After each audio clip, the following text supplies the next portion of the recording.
Bom, ao vivo aqui estamos iniciando a nossa live de hoje, esperando aqui o nosso amigo Luiz Pires, que é o nosso convidado, entrar. Estamos esperando aqui o meu amigo Luiz Pires. Enquanto o Luiz não chega, a gente pode, agradecendo aqui o Noaldo Dantas, o pessoal da Praia Mar é lá de Brasília, Paula Cioli, Caetano,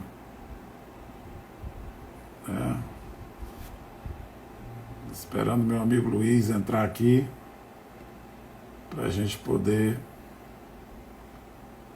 convidar ele. Tá? Graziela,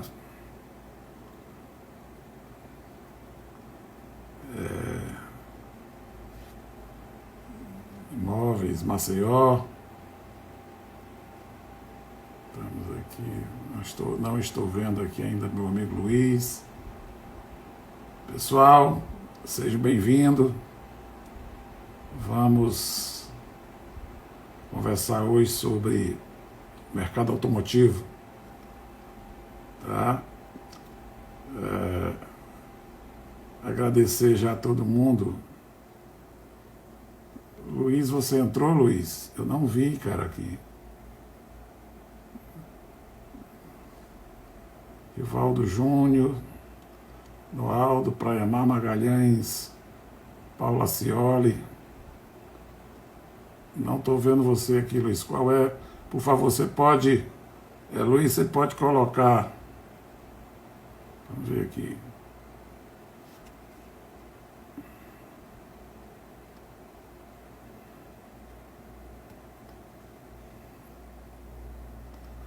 Não estou vendo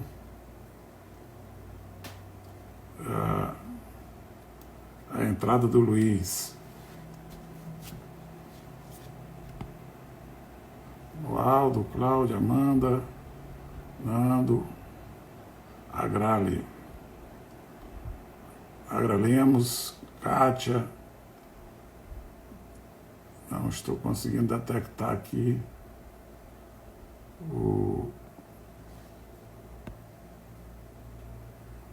Só vocês estão me escutando bem? Bom, Luiz entrou. Então, estão me escutando bem, pessoal? Vocês podem aí acenar, por favor?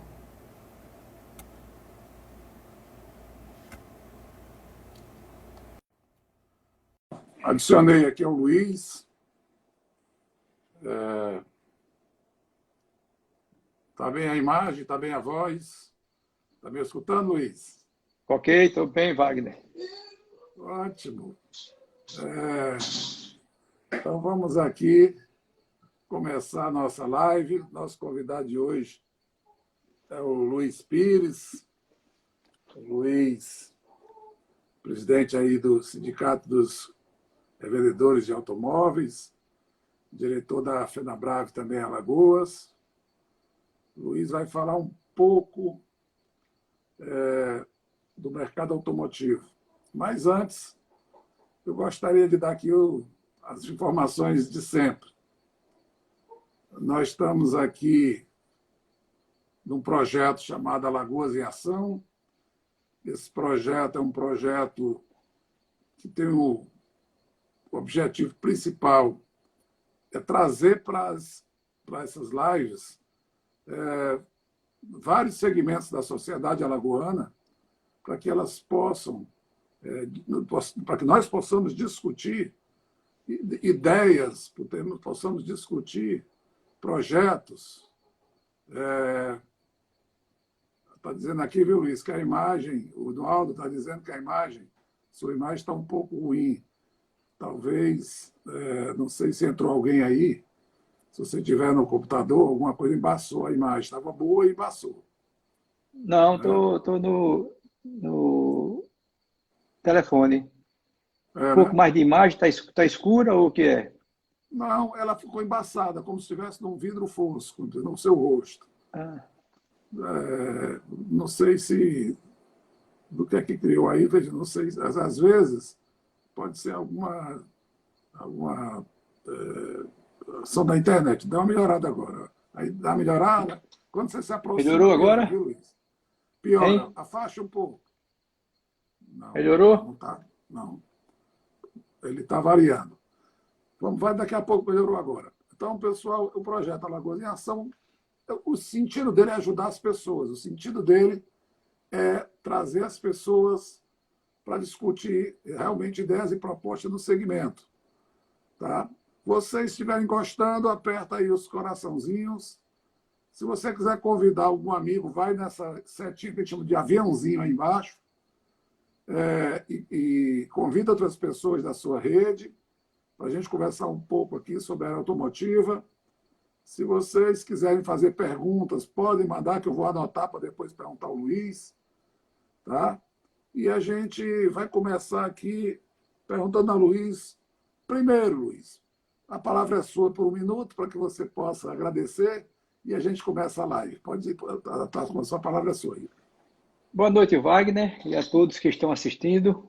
Primeiramente, agradecer à Record por essa oportunidade e parabenizar por esse projeto extraordinário. Eu tenho acompanhado aí as lives com temas bastante importantes e construtivos para esse momento que nós estamos vivendo. Acredito que disso aí sairá aí um resultado de um grande projeto para que a gente desenvolva aqui nesse estado e ver se nós conseguimos avançar no que for possível nessa corporativismo nosso. Estou aqui às suas ordens para responder o que for possível e aos telespectadores também. Ótimo. Pessoal, qualquer pergunta ao longo da palestra pode mandar. Bom, Luiz, eu queria que você falasse um pouco, para as pessoas entenderem que tamanho é esse mercado. Um pouco, você tem o primeiro pedaço da palestra, é falar de números. Como é que são, que mercado é esse? O mercado automotivo que envolve, eu acho que envolve serviços, autopeças. É um mercado que envolve um bocado de gente fora vender automóvel e tal. Né? Mas, É muito amplo, Wagner. Nós temos hoje no setor de distribuição a nível Brasil em torno de 7.300 concessionários espalhados pelo Brasil. Isso só na área de distribuição dos concessionários.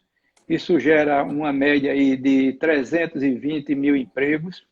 Se a gente considerar aí 3 pessoas por dependente, estamos falando aí de uma dependência de mais de 1 milhão de pessoas diretamente desse processo. E a cadeia aqui periférica que gira em torno desse mercado. Então, nós temos as casas de peça, nós temos os postos de combustível, nós temos as seguradoras, nós temos os Detran, os despachantes, enfim, é uma cadeia que no entorno desse setor de distribuição imensa. E isso representa hoje em torno de 4,5% do PIB brasileiro. Então, a nível Brasil, é uma representatividade bastante expressiva. Aqui em Alagoas, nós temos aproximadamente 60, 62 concessionários, entre sindicalizados e não, gera em torno de 3 mil empregos também direto e naquela relação de 9, 10 mil pessoas dependentes e mais essa cadeia no entorno disso. Então, nós temos assim uma participação significativa no processo econômico do Estado. O setor está aqui, eu acredito que no top 10 dos contribuintes de ICM do Estado. Acredito que mais perto do 5 do que do 10. Então, a gente tem essa contribuição assim, bastante significativa dentro do processo do Estado. me diga uma coisa, Luiz, estou anotando aqui.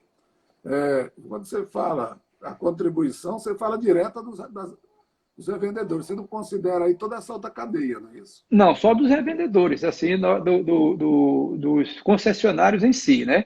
A Certo. apuração desse fato que eu falei somente dos concessionários. E com detalhe, né? Hoje, 99% da operação de veículos com o Estado de Alagoas é através da substituição tributária. Então, o Estado recebe isso rigorosamente em dia. O agente passivo é a montadora e faz o repasse para o Estado. Então, assim, uma tranquilidade muito grande para o Estado em termos de arrecadação e de adimplência. Certíssimo. Como é que está saindo aí? Você já comentou dos impostos, comentou dos números. Como é que está essa questão da performance de vendas hoje, Luiz? A Como é que performance está? de vendas está muito complicado, porque isso é um mercado que há 10 anos atrás, 10, 15 anos, foi preparado para, em 2020, estar com uma produção de 5 milhões de veículos.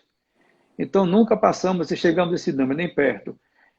Tivemos aí 4 anos muito difíceis, de 2015 a 2018, que foram 4 anos bastante sacrificados, onde houve uma redução grande de produção. Essa produção caiu para 2 milhões e 200, 2 milhões e 300 mil carros, por aí assim, ano. 2019 houve uma recuperada, chegou a 3 milhões, mais ou menos. O estado de Alagoas é um estado que participa entre 0,9% a 1% de penetração desse mercado. Então, nós temos aí um mercado que gira entre 22 a 25 mil carros ano. É um mercado que tem potencial para 30 mil. Então, esse ano, inclusive, de 2020, era um ano que uma expectativa de que Alagoas tivesse aí algo em torno de 28, 20, 30 mil veículos, considerando o mercado de 3 milhões e 100, 3 milhões e 200, que era a expectativa do início do ano. Aí nós nos deparamos aí, tivemos 2 primeiros meses do ano, que historicamente são os 2 meses mais retraídos, é o mês de janeiro que vem aquele período de férias, vem aquele comprometimento de todo mundo com o colégio de menino, com aquela coisa toda que dá uma segurada nos investimentos. Temos tradicionalmente o mês de fevereiro, mês curto e de carnaval, e o ano para a gente começa efetivamente em março. E esse ano o que acontece? Em março foi quando começou todo esse processo dessa pandemia, e no dia 20 de março nós recebemos o decreto e fomos obrigados a fechar. Então ficamos fechados todo o segmento de 20 de março até praticamente 30 de abril, passando aí 40 dias praticamente com as portas fechadas, todos os segmentos, prejuízo imensurável e incalculável para isso. Então isso desmonta todo e qualquer planejamento que você faz no início do ano. E a estimativa para o ano, por conta dessa situação, houve a desativação e a paralisação das montadoras, praticamente aí por mais de 30 dias, houve um desabastecimento por falta de produção, e o mercado fala hoje em torno de 1 milhão e 300, 1 milhão e 400 mil carros. Então, se isso acontecer, vai ser um impacto imensurável nisso aí, né? na ponta final desse processo. Então, nós estamos aí, desde o decreto de final de abril, contemplou a abertura dos concessionários, tivemos aí o finalzinho de abril e o mês de maio cheio. Então, maio houve assim uma pequena reação, um pouquinho as oficinas atendendo já relativamente bem, mas a área de venda de veículos ainda assim muito tímida, tanto a procura como as negociações que foram fechadas. Certo. Luiz, me diga uma coisa. Essa área agrícola, tá entendendo? Que no resto do Brasil está, no Centro-Oeste está a todo vapor, né? Como é que ela é aqui no nosso estado? Cara? O atendimento não sei se você conhece um pouco dessa área aí de máquinas e caminhões e alguma coisa desse setor. Como é que está? Ele consegue medir alguma coisa? Muito pouco. O agronegócio a nível Brasil é quem vem sustentando a balança comercial, né? A nível Brasil tem sido fantástico. É um ano ímpar.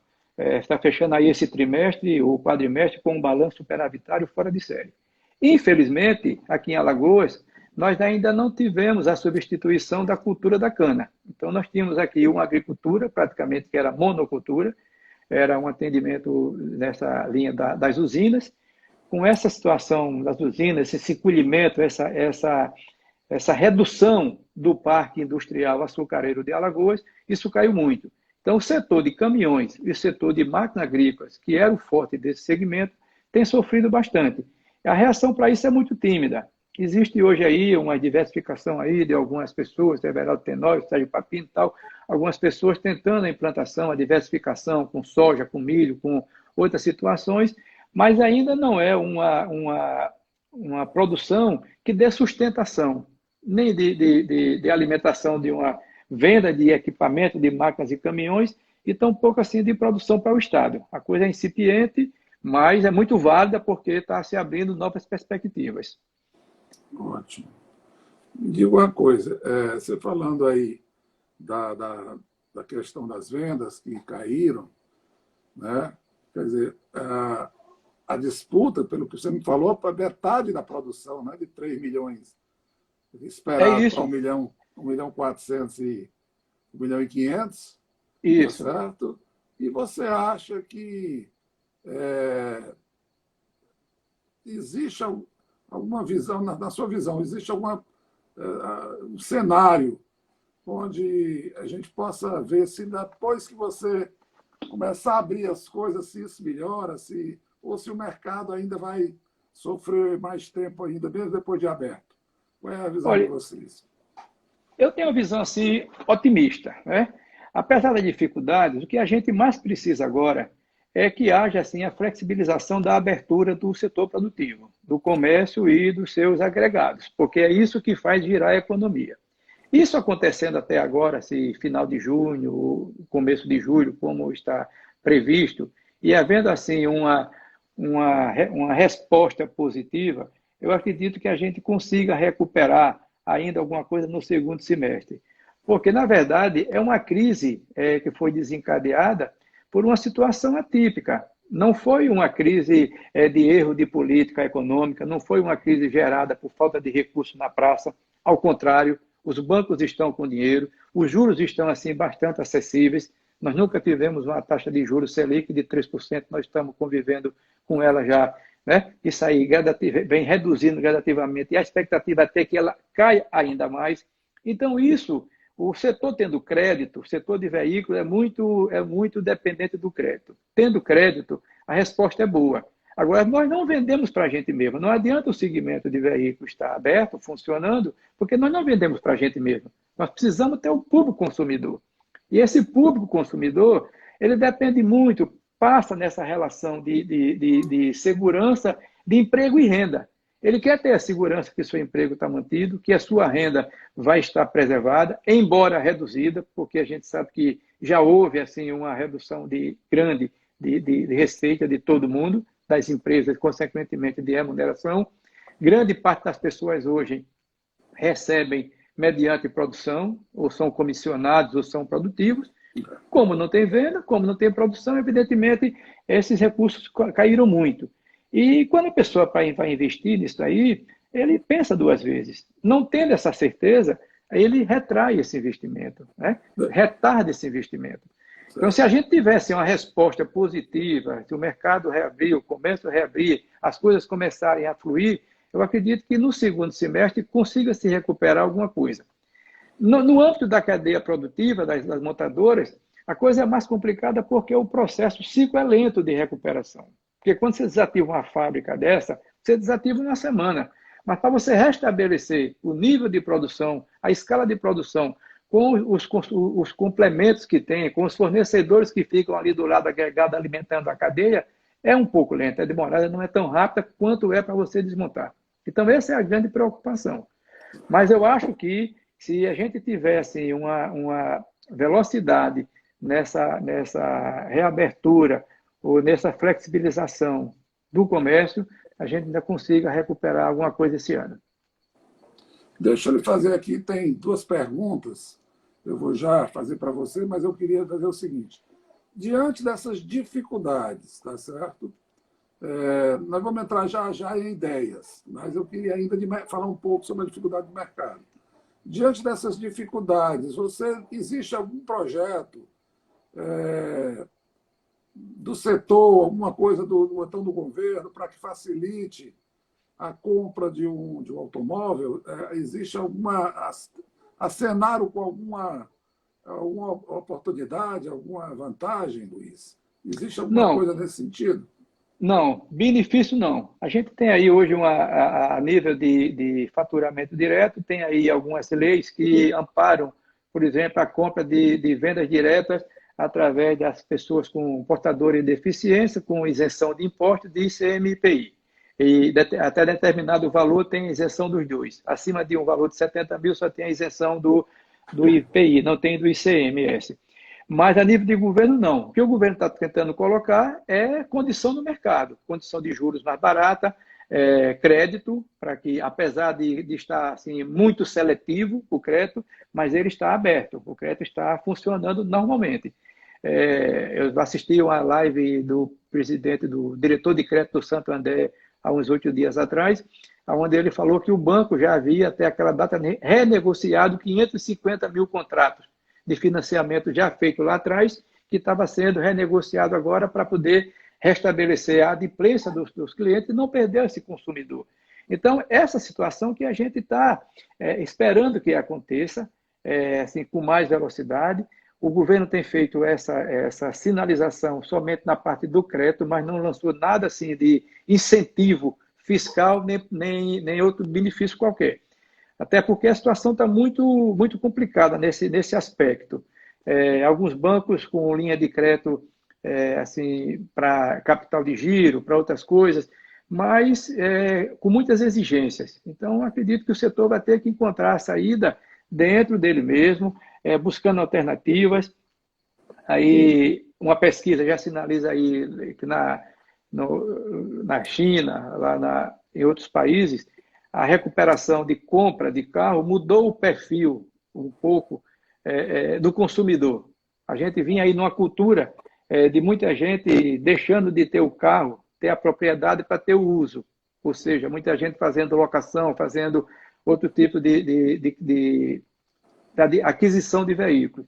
Isso agora está mudando. Com essa questão da pandemia, com essa questão desse vírus, as pessoas hoje, segundo as pesquisas, estão se sentindo mais confiáveis e confortáveis de ter o seu próprio veículo, em fazer com que ele dê a manutenção, saiba como é que ele está higienizando, saiba como é que está fazendo. Então, o transporte público coletivo ficou assim marginalizado nesse primeiro momento por conta desse receio populacional. Eu não sei se isso é um fato isolado ou vai ser uma tendência. Então, se isso for uma tendência, naturalmente vai aumentar a procura por veículo. Mas são coisas assim que são colocadas hoje como expectativas, como futuro. A gente não sabe se acontecerá, principalmente aqui no Brasil. Então, a gente está assim... a preocupação nossa é como sobreviver até o final do ano com esse volume reduzido de venda e os custos que nós temos. Luiz, deixa eu te fazer. Tem uma pessoa que perguntou aqui, o Ilídio, fez uma pergunta. Ilídio, está lá de Belo Horizonte, ele. Qual é o peso entre os veículos leves e os veículos à venda, né? Qual é a proporção de venda entre veículos leves e pesados no estado? Você tem a noção disso? O leve é muito... Nós temos o segmento de leves e automóveis, que eu acho que representa aí 90% ou mais do consumo interno. E os pesados e extra-pesados, que são caminhões ou meio caminhões para cima, devem representar aí 10% do mercado. E eu acredito que não mude muito a nível de Brasil, seja mais ou menos nessa linha.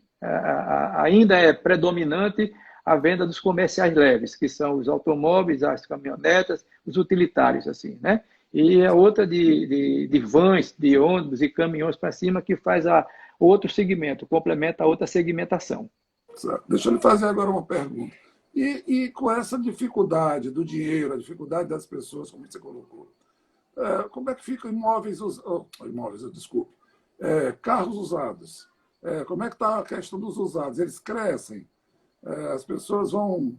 Você acha que esse mercado de usados aí ele vai crescer nesse primeiro momento, no sentido pela falta de dinheiro das pessoas?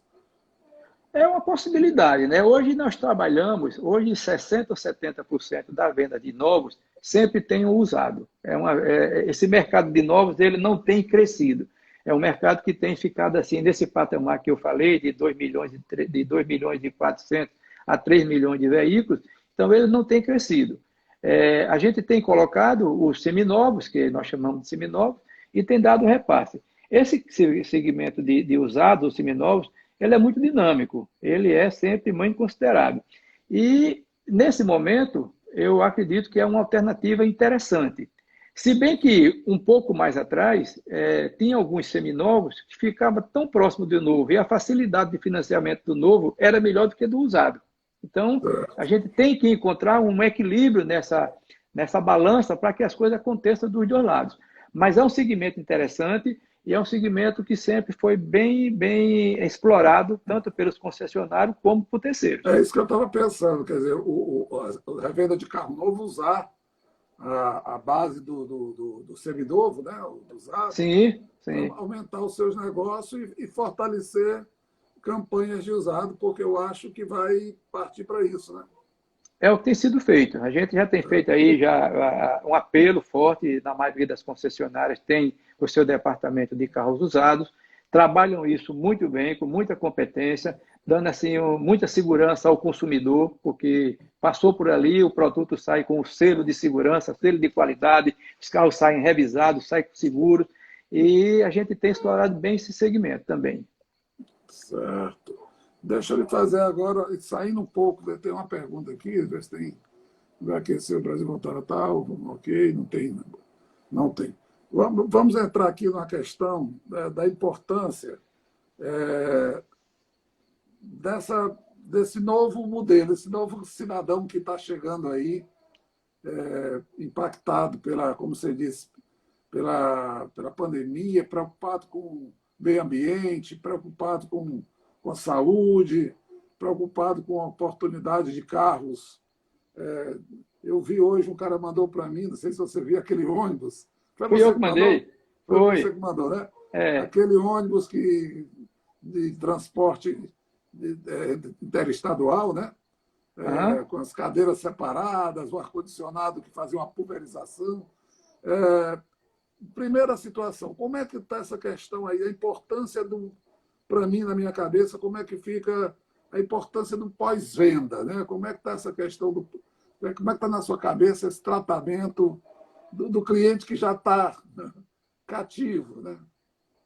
É importante demais. Essa questão do pós-venda sempre foi um departamento assim muito especial na concessionária. O que acontece no pós-venda é que a gente tem tido assim, com o passar dos anos, houve assim uma evolução grande dos produtos. A indústria hoje está na quarta revolução industrial. Então nós temos assim hoje uma indústria chamada 4.0.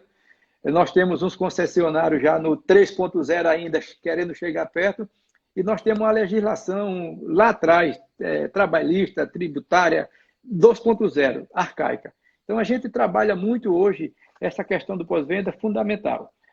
A proporção que esses carros foram se modernizando, esses carros foram avançando, foram colocados assim, estendidos planos de garantia desses carros. Se há 8, 10 anos atrás a gente tinha os carros tudo com 1 ano de garantia, isso foi passando para 2, para 3, e hoje a maioria dos carros tem 5 anos de garantia. Então você tem um pós-venda hoje, aonde você foi, a proporção que aumentou também a garantia, eles diminuíram também pela qualidade que o produto teve, os intervalos de manutenção. Então o veículo hoje tem muito menos passagem na oficina do que tinha há 8, 10 anos atrás. As revisões antes eram com 5 mil, hoje ela vai de 10 a 30 mil, dependendo da operação, dependendo do veículo. Então, o cliente tem retornado menos vezes à concessionária para fazer esse tipo de coisa. Então, a gente tem trabalhado muito junto ao cliente, junto ao pós-venda, essa necessidade, a importância de que ele venha ao concessionário fazer a sua manutenção, acompanhar o plano de manutenção que a fábrica estabelece, tanto para ele como para a revenda. E essas questões caíram muito. E até paradoxal, mas a equipe de vendas usa tudo isso como argumento de vendas. Então, você compra seu carro hoje, né? Então, isso a gente tem tratado assim com muito carinho e muito cuidado. Agendando essa situação do fechamento aí para fazer a reabertura. Quando o decreto foi liberado, saiu aí uma série de exigências com os protocolos de segurança recomendados pela Organização Mundial da Saúde, tanto no âmbito estadual como no âmbito municipal. Nós nos preparamos, as concessionárias investiram, trabalharam todas essas recomendações. Hoje estão todas preparadas, pessoal treinado, equipado, essa higienização sendo feita frequentemente a cada entrada e a cada saída de cliente, está criando assim uma nova cultura no consumidor e no lojista. Hoje, acabando a pandemia, eu acredito que essa cultura vai ficar, o cuidado com a higiene, o cuidado com a saúde vai ser redobrado, né? Então, isso está trazendo assim, um ensinamento novo para todos nós, havendo assim, uma conscientização do consumidor, está chegando, está sendo obediente. Então, a gente tem ampliado assim, a distância entre as salas, ampliado a distância entre as cadeiras, eles estão respeitando isso, estão entendendo isso. Isso é um processo que está acontecendo em todos os segmentos, sabe, né, Luiz? Assim, Exatamente. todo E mundo vai aí, ter que se adequar até o dia que você tiver ou a vacina para esse negócio, ou o processo de imunização chegar, como dizem os infectologistas, com 60%, 70% por cento, das Então, pessoas, para que a doença se extinga. aí todo mundo Agora, está procurando saída, né? Como o doutor é, Ricardo mandou aquele vídeo lá do shopping, aquela preparação do shopping, aí eu mandei aquela do ônibus, da Marco Polo, que é uma empresa que faz carrocerias para ônibus, então ela encontrou alternativas. Uma é desinfecção pelos processos dos carros que estão rodando aí já, e a outra é um novo modelo que já está em experiência no Peru. Os carros deixaram de ter aquelas duas bancadas de dois lugares e passaram a ter três bancadas individuais. Então, aquilo ali já dá uma separação natural, afora os preparativos que tem quando você adentra o veículo, de toda a higienização, o tratamento que é dado através de eu vi raios até que solares, né? na entrada do ônibus ele tem o depósito de álcool gel. Exato, Entre as poltronas tem uma cortinazinha de cortina, separação, exatamente. Para você acessar mas, a lâmpada, lá é somente sensor, não é mais toque. Enfim, são evoluções que a coisa vai. Agora, isso vai ter, né, naturalmente, isso terá um custo maior. Isso reflete lá no final, no consumidor, no turista. Enfim, isso é um processo que vai acontecer. É é, buscar alternativas, né, para poder se chegar. mas, mas termina se empregando mais gente, porque você vai É o que eu carregar digo, é o menos. processo adaptativo, né? Aí ontem eu estava assistindo aí eu sei quem me falou aí da cachaça, o cara que fazia cachaça descobriu a ideia de fazer álcool gel. Então hoje está faturando mais com a cachaça do que com o álcool, né? Aliás, com o álcool do que com a Mais com cachaça. álcool do que com cachaça. Pois Mas é. deixa eu Então, ver, tem uma pergunta aqui, que você falando do Caetano, né, o Caetano Ximenes. O Caetano é nosso sócio lá na Record, e a Caetano é um cara apaixonado por carro. Né? ah, E aí ele pergunta o seguinte, dentro dessa linha de que as pessoas estão preocupadas com inovação, com saúde, com meio ambiente, como é que está esse mercado de carros híbridos e carros elétricos? é um processo tímido. Isso é um processo de futuro que vai chegando aos poucos. A gente já, o ano passado, já começou a desencadear entre o híbrido com tem mais volume já, mas não tem assim uma demanda que justifique. E o elétrico é incipiente. Hoje, o carro elétrico hoje é praticamente o dobro de um preço. Tem um produto que nós vendemos aqui e foi lançado, o carro normalmente é 79 mil. O carro elétrico passou para 145 mil. Então, você vê E não tem ainda. como o governo incentivar isso, até para poder vocês poderem, mudando o modelo, você vender mais, né? É isso que se espera, né? Que haja enquanto não houver essa participação efetiva do governo, trazendo alternativas, trazendo incentivos para que nesse momento a coisa aconteça, ainda vai demandar um tempo. Eu acho que o híbrido ainda talvez seja o próximo passo, e o elétrico seria mais na frente. Mas ainda são. A dependência do governo para o petróleo, o combustível fóssil, ainda é muito grande. A Muito cadeia grande. de impostos, e eu acho que ele vai ser, nesse país vai ficar segurando isso, né, cara? Porque a tecnologia existe. As tecnologias, as indústrias estão prontas para produzir e para preparar. A questão é a escala para você ter, para reduzir custo tem que ter escala, para ter essa escala tem que ter incentivo, para a coisa ter chegar no denominador. Então, tudo está preparado para acontecer. O que falta realmente é esse incentivo para que a escala aconteça e os custos reduzam. Mas os carros que estão rodando aí, aqui em Alagoas nós temos, já aí acredito que não sei, 30, 40, 50 carros híbridos rodando aí, com muito sucesso, todo mundo satisfeito. É um valor de investimento inicial mais alto, mas a resposta é muito positiva. O carro é espetacular. Não tem, tecnologicamente, os carros não têm o que reclamar. Bom, Luiz, vamos entrar aqui numa fase agora do futuro.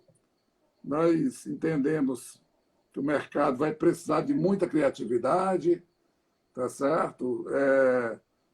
Esse segmento, como você diz, de pós-venda, tá? É uma coisa que precisa de mais tecnologia, eu acho, porque, é como você diz, o cara vinha 5 mil, 10 mil, 20 mil, 30 mil para dentro da concessionária. Hoje ele vem com 30 mil. Exatamente. Aí, se as pessoas estiverem se deslocando menos, aí pode levar 1 ano ou mais, ou 2 anos, para poder o cara voltar lá. E aí a importância desse pós-venda e a importância que eu queria lhe perguntar da tecnologia, né? Aplicativos, marketing digital, estratégia de marketing digital. Eu estava conversando com você mais cedo, e aí eu coloquei que as pessoas confundem muito o trabalho de marketing digital com ações nas redes sociais. Vou contratar uma influenciadora digital e ela vai lá trazer não sei quantas pessoas e vou fazer não sei o quê. Não. Eu acho que o automóvel, ele chama de vendas, é uma venda complexa. Ela não é uma venda de varejo, ela é uma venda que você, não, é diferente de uma mulher passar e comprar um brinco, ou comprar um sapato, ou o homem comprar uma roupa, ou uma comida. Chama venda complexa, né? Então você precisa de estratégias. Como é que está isso na cabeça do mercado? Como é que está essa questão de aplicativos para vender, né? Diminuição de custo da estrutura interna? Como é que está isso na cabeça de vocês aí? Bom, primeiro a questão do pós-venda. Realmente, hoje a gente já tem, você vende um carro e você estabelece, vamos dizer, 10 mil quilômetros, ou 1 ano. Então, se você roda pouco e você chegou 1 ano, não completou 10 mil quilômetros, obrigatoriamente você vai voltar, vir à revenda, a gente tem um controle, se nesse período você não compareceu, você é chamado para que dentro de 1 ano você faça a manutenção, se não atingiu os 10 mil quilômetros. A gente tem um controle rigoroso em cima disso. Se você roda mais do que isso, entra naquela posição normal. O pós-venda hoje das montadoras é um pós-venda hoje de que exige muita qualificação dos funcionários. E tem sido um custo elevadíssimo para a gente manter isso. Então, hoje você, com essa tecnologia, hoje a chave de fenda e a chave de roda só sai para desapertar o pneu, porque todo o sistema hoje dos veículos é comandado eletronicamente por computador. Então, você chega hoje, qualquer diagnóstico que você faça hoje, você faz através de um computador. São equipamentos que custam de 20 a 50 mil reais para revenda. Se a revenda for grande, tiver 3 ou 4, precisar de 3 ou 4 equipamentos desse, o investimento aí você está falando de 200, 300 mil. Você tem que qualificar esse pessoal, treinar. É um custo altíssimo você ter, pelo menos a gente tinha esse deslocamento, você tinha passagem para São Paulo, esses cursos ministrados todos em São Paulo nas montadoras, então você tem custo de deslocamento, você tem custo de hospedagem, você tem o custo do custo que é fornecido para esses caras. Então a gente hoje tem um investimento altíssimo assim, é um pós-venda assim, muito qualificado hoje, o pós-venda dos concessionários. Daí a importância de que o consumidor entenda isso e valorize isso, porque está investindo 80, 100 mil reais no veículo e ele quer ter essa resposta, quer ter a tranquilidade. Então, para isso, ele tem que ter pessoas qualificadas que saibam operar isso e ter esse diagnóstico correto. Esse é o ponto do pós-venda. Com relação a essa nova fase do digital, isso há uma confusão grande aí na cabeça das pessoas. Esse e-commerce, isso vem sendo trabalhado já de algum tempo, isso funciona, que você comprar à distância, comprar uma caneta, comprar um sapato, você vê uma camisa, tá. Mas na hora que você vai comprar um automóvel, comprar um caminhão, comprar um apartamento, que é o seu caso, eu acho que a figura do vendedor, a figura do corretor, ela jamais desaparecerá, porque ela será necessária, porque isso aí envolve uma coisa fundamental chamada negociação. E essa negociação é muito importante você ter a frente com o cliente. A venda do automóvel, não sei se apartamento é assim, mas o automóvel depende da emoção. É o cara que chega lá com a mulher, com o filho. Muitas vezes o filho de 8 anos, 10 anos, define a compra do carro, decide qual é a cor, decide qual é o carro. Então isso está muito arraigado ainda na cultura da gente. Você não compra um carro de 80, 100 mil, se através de um aplicativo, mande esse, venha receber o dinheiro, não vai. O aplicativo, o digital, ele está servindo para fazer o meio-campo entre a revenda e esse consumidor. As informações que chegam a ele. O cliente, quando chega na revenda hoje, ele tem um conhecimento total do carro. Ele sabe tudo. O vendedor perde muito pouco tempo para informar o que é que aquele carro tem. Tem cliente até que diz, não me diga não que eu sei de tudo. Eu quero experimentar, eu quero fazer o teste de idade para sentir se o que está oferecendo, se ele tem o que oferece. E aí é onde define a venda. Aí está ele com a mulher, com a filha, com o filho, tal, que vai decidir. O digital está aí para fazer esse interface. A gente saiu um pouquinho da zona de conforto, de estar no birô esperando o cliente chegar no nosso showroom, isso está mudando, né? Aí você vai ter que provocar esse cliente para trazer ele. Quando ele está chegando... Desculpa, Luiz, é porque você tocou num assunto aí, falando se imóvel é assim mesmo. Imóvel é igualzinho. A figura do matador, aquele cara que tira o cheque do cliente, não vai sumir, velho. Não. Mas você tocou numa coisa importante, tá entendendo? A figura das estratégias de marketing, que aí é que eu falo. Parece que imóvel automóvel, que rima até o bicho, tá certo? Eles têm a mesma. Nós temos que ter a mesma visão. Por quê? Porque a estratégia de marketing não é para vender. A estratégia de marketing é para aumentar a tua capacidade de vender. Sim, E sim. aí, meu amigo, vem. Eu acho que uma das coisas que eu observo é que eu, conversando em Maceió, as pessoas já estão começando a perceber que as vendas complexas, que a gente chama que é imóvel, automóvel, coisas de valores mais altos, as pessoas misturam o fato de você fazer uma ação na rede social, no Instagram, uma ação no YouTube, com você ter um planejamento de marketing digital que vai, né, do CRM, Sim, do sim. relacionamento, junto com essa estratégia de pós-venda, junto com a estratégia de informação de outras pessoas e a captação. Porque você não vai comprar um carro no primeiro momento que você chega, muitas vezes. Se ele for um carro. Aquilo que você disse, ele quer dar uma volta com a mulher. Tal. Isso, Mas deixar ele entusiasmado, motivar ele pelo trabalho da sua empresa, se relacionar bem com ele, mandar o chocolatezinho lá no dia do aniversário, para que o cara saiba que que ele é uma pessoa importante, porque no final das contas nós estamos tratando com gente, não é isso? É Sim, sem preciso que as dúvida. pessoas sejam tratadas como carinho. Agora, E essa, lembrar disso tudo precisa de um processo automatizado para que você faça muita coisa com pouca gente. com Mas o pouca gente. vendedor na ponta é o matador. Como é que está Exatamente. isso? Como é que E está essa isso na cabeça situação, das revendedoras? né, desse mesma forma que você está colocando. O aspecto, a negociação de um carro, como eu falei antes, a gente tem sempre um carro usado. Então, você passa por um processo de avaliação do carro usado, é uma negociação. Você passa pela venda do financiamento, é uma negociação. Você vai lá no computador do banco, você simula. Mas o cara quer saber uma redução de taxa de juros. Você não consegue reduzir taxa de juros simplesmente no aplicativo. Você tem que ter alguém na ponta, operando, negociando, falando com o gerente e tal, para poder acomodar o processo e concluir a venda. Outro ponto assim, importantíssimo é que nessa questão do digital, do jeito que tem as oportunidades de vendas e tem os oportunistas, que têm gerado situações de sabores aí. Hoje é muito arriscado você hoje conduzir uma venda através do WhatsApp. Eu, inclusive, na minha empresa, proibi que o vendedor negocie por WhatsApp. Tivemos situações de que uma pessoa entra no contato com o vendedor, começa a negociação, recebe o WhatsApp do vendedor, clona o perfil dele, faz um perfil falso e tenta vender para uma outra pessoa. Como a gente vive nesse mundo de oportunistas e de gente querendo levar vantagem, que eu não sei como é que passa na cabeça de uma pessoa comprar um carro que custa 100 mil, ele pagar 60.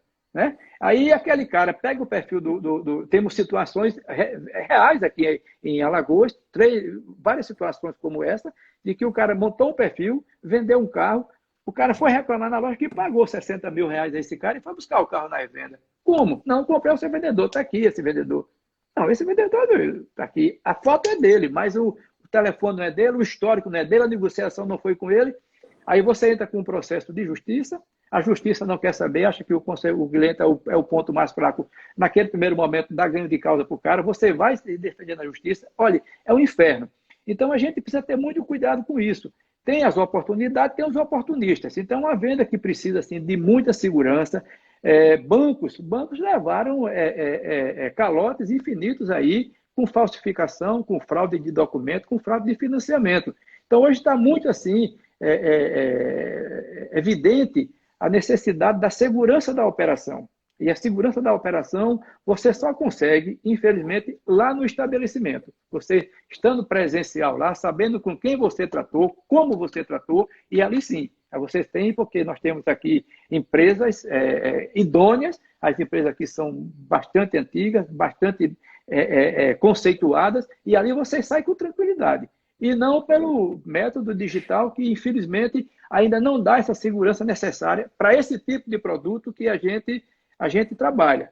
Em outros casos, a gente tem visto de internet golpes. Agora é golpe pequeno. O cara comprou um negócio de 100, 200 reais, não faz questão. Mas quando você entra num golpe de um produto de 80, 100, 200 mil reais, a coisa complica, é difícil. É uma situação diferenciada. Por isso que eu acho que ele é um meio, sim, para atingirmos esse fim que nós queremos, como você falou, com Luiz, estratégia, né? Você tem assim a confusão entre o digital influencer e o cara. O cara tem 50 mil seguidores. Aí eu faço um anúncio com ele. 50 mil pessoas viram. 10 pessoas, chegaram 10 leads disso aqui. A minha conversão de venda, 0. Não aconteceu nada. Então, eu perdi o tempo, perdi o valor, por menor que fosse, mas foi tempo despendido. Então, a gente tem que realmente rever que estratégia de marketing é essa. Empresas que se capacitem a chegar nesse segmento como o nosso. Luiz, deixa eu lhe ajudar numa coisa. Existem, esse é que é o problema. Do mesmo jeito que tem o especialista na área de vendas, o especialista na área de economia, uma é especialista num segmento, outro no outro, né? Médico, oftalmologista, outro é especialista em coração. Existem hoje, é por isso que é importante, eu acho que o setor de vocês, eu fui a um evento de marketing digital, chama RD Summit, ele é o maior evento de marketing digital da América Latina, um negócio que vai 10 mil pessoas, tá? E você tem as maiores empresas. E eu comecei a conversar com algumas pessoas do seu segmento, né? Algumas pessoas de São Paulo, que isso faz um tempo atrás, como a importância, meu amigo, de vocês encontrarem empresas que desenvolvam o marketing digital, a estratégia, o planejamento para vendas complexas, para vendas de venda. Tem empresa especializada nisso. E ela desenvolve processo que você pode acompanhar o desempenho dessa cadeia, que eles chamam de funil, né? Aquele cara que entra lá em cima até embaixo, através de sistemas automatizados, que vocês podem fazer um trabalho muito legal. Mas eu estou preocupado aqui, nós temos foi ligeiro, viu, Luiz? Mas está boa. Nós temos aqui mais uns... Eu peguei aqui a 18 e 17, então falta 17 menos 4, tem uns 10 minutos a 13. Tem algumas perguntas aqui que eu gostaria só de colocar. Só um pouquinho aí em relação a isso que você falou. Isso nós estamos tratando assim a nível mais amplo, com as associações de marca nossa e com a própria FenaBrave, que é a federação que congrega todos os concessionários. Então, a gente tem, através da associação de marca, você desenvolve com a empresa especializada dessa, você consegue diluir esse custo e gerar um piloto para que distribua para toda a rede de concessionários, né? Então, isso a gente está buscando aí para ver se reduz os custos e encontra essa especialização que dê esse retorno que a gente espera.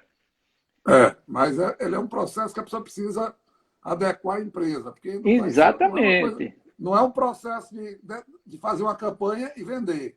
Não. Atenção, é uma estratégia de comercialização. Sim, Então, sim. ela leva mudanças de pessoas, de comportamento, mas eu acho que tem dado resultado. Você tem uma ideia? Vamos lá. Eu vou correr aqui. Há uma empresa que ninguém acreditava nisso, eu sei que é diferente de vendas complexas, mas foi a Magazine Luiza, a Magalu, né? Ela hoje, mesmo nessa crise, ela só cresceu o valor dela. Quanto mais o cara está ficando em casa, mais ela vende. Quer dizer, ela mudou toda a estratégia comercial. Ela mudou toda a situação. Ela não deixou de vender, não deixou de ter um vendedor. Mas a estratégia de captação, a estratégia de relacionamento e pós-venda, ela está legal. Mas eu queria dizer para você o seguinte aqui. Tem só duas perguntas que alguém perguntou aqui. Se existe, Eduardo Acioli, se um cliente optar em fazer a compra exclusivamente pelo site, vamos supor que não compra hoje, mas se ele quiser comprar, é um cara que já está acostumado, um cara que é mais tecnológico, ele já viu o carro por dentro, por fora nas imagens, o cara já andou, já deu toda a potência, e esse cara, pô, eu não estou podendo, eu quero comprar. Nós estamos preparados para vender esse veículo hoje, direto pelo site? Vale a pena ou não vale a pena, entendeu? Nós estamos preparados para vender exclusivamente pelo site? E a outra pergunta é o que acontece quando o cliente, antes de chegar ao showroom, já vem com todas as informações acerca do que procura, inclusive os preços. Ele já olhou tudo.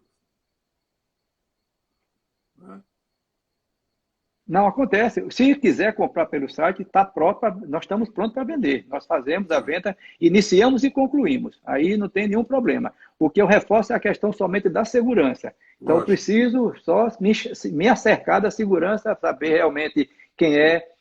Se for o caso, eu mando o vendedor lá presencialmente para saber e tal, acontecer. Aí Mas o não tem processo de problema. segurança tem que ter. Exatamente. A estrutura tecnologia. está pronta para isso. Pronto. E aquele cliente que chega, que vai à loja, o cliente decidiu a compra, ele vai na loja atrás de um agrado. Ele já saiu pronto para comprar. Aí ele vai chegar lá, ele quer o quê? Quer fechar a venda, mas ele vai lhe pedir um emplacamento, ele vai lhe pedir um tanque de combustível, ele vai lhe pedir um agrado qualquer. Ele chega pronto para negociar. Então, eu digo, por isso que essa relação, ela não acaba do corpo a corpo com o cliente, dessa relação de afinidade com o cliente, não acaba não, por conta disso. Ele quer ter o prazer de ir na loja, ele viu tudo, mas ele quer ir lá, ele quer sentir o carro, ele quer ver. Às vezes ele chega, é o mesmo carro, o carro é branco, só que tem um branco sólido, tem um branco perolizado. Eita, eu vou querer esse aqui, é um detalhezinho a mais. Então, são pequenas situações que modificam a compra no fechamento, no momento final, há essas mudançazinhas. Por isso que eu acho ainda relevante e a gente tem que estar preparado, estruturado para receber esse cara com segurança, segurança física, segurança de saúde, tudo para ele sair dali tranquilo e voltar mais vezes. É isso aí, meu amigo. É porque a presença e a relação entre os seres humanos não vai mudar, não. Deixa eu lhe perguntar uma coisa, Luiz. Não vai mudar, que eu digo, vai precisar sempre do carinho, né? Vai sim. Deixa eu lhe fazer uma pergunta. Como é que que sugestões você daria aqui, como última parte estou vendo aqui meu amigo Júbson Show, da ADM, mandando um abraço. Um abraço para o Júbson. Como é que você vê, que sugestões você daria aí para o mercado, que ideias você daria para o governo, que sugestões você daria para os nossos governantes para essa retomada? O que é que você está vendo aí? A sua experiência desse tempo todo desse mercado, o que é que você poderia nos ajudar com as sugestões ou com ideias? Ô Wagner, o que eu acho é o seguinte, pelo tempo que eu tenho, a gente vai vivendo, é que a gente não sabe de nada. Quanto mais pensa que sabe, mais não sabe. Então, a gente está sempre sendo surpreendido por situações novas, por fatos novos. Eu acho que a gente precisa estar perto um do outro, a gente juntar os segmentos, partir de uma ideia como essa sua, desse fórum que está sendo criado aí, juntar as entidades de classes aí todas, se unirem mais, se aproximarem mais, e não deixar para a gente só procurar o governo quando chega uma situação como essa. Então, acho que a gente deve formar já aí um grande fórum de debate com todas essas instituições de classe, juntar isso tudo, pelo menos 2 vezes ao ano, a gente dá uma sentada. Antes a gente podia fazer isso presencialmente, não sei agora quando vai poder nesse pode, mas fazer um Ficou evento mais fácil, Luiz, de fazer. Ficou mais fácil de fazer isso. E não deixar de procurar os governantes por isso. Porque, veja um exemplo, a gente tem, assim, falando de Alagoas, um estado assim, de uma economia assim, precária.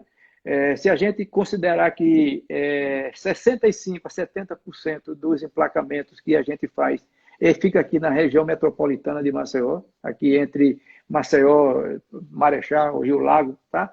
E 20% a 25% fica em Arapiraca. Então, a gente tem, em 4 ou 5 municípios, a concentração de 90% das vendas. Um estado que tem 102 municípios, aí você fica aí com 95, 96 municípios para absorver 10%. que é 10%, 200 carros no ano, 250 carros no ano, você divide, não dá um carro por município, um carro e meio por município por ano. Então, esses municípios são municípios com poder aquisitivo baixíssimo. Então, a gente precisaria ter, através dos governantes, através procurar uma distribuição de renda melhor nos municípios, fazer com que os municípios tenham um desenvolvimento mais sustentável para que aconteçam essas situações de mercado em cada região dessa. E não ficar somente nessa dependência, porque a gente não cresce. Você ter uma ideia, assim, um número assim que eu peguei de um diretor do Bradesco, assim, um número per capita. Os Estados Unidos têm uma relação de de um carro para 1,2 habitantes. O Brasil tem 4,8. O estado de São Paulo tem 2,4. E Alagoas é 14 para 2. Então, eu tenho assim, para cada habitante, eu tenho 14 carros. Então, você vê que espaço nós teríamos, ou nós temos ainda para colocar veículos.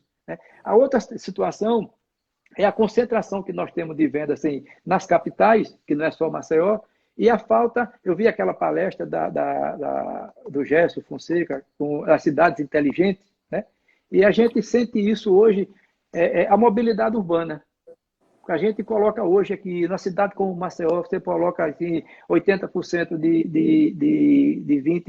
20 mil, você coloca 10, 15 mil carros aqui por ano, para rodar mais aonde, né? Então, a gente precisa ter esse equilíbrio entre uma distribuição de renda mais justa, um poder aquisitivo melhor para que as pessoas possam adquirir esses produtos e sustentações estruturais para que resolva-se os problemas e não paliativos, porque a gente está ficando assim hoje horrível nessa situação.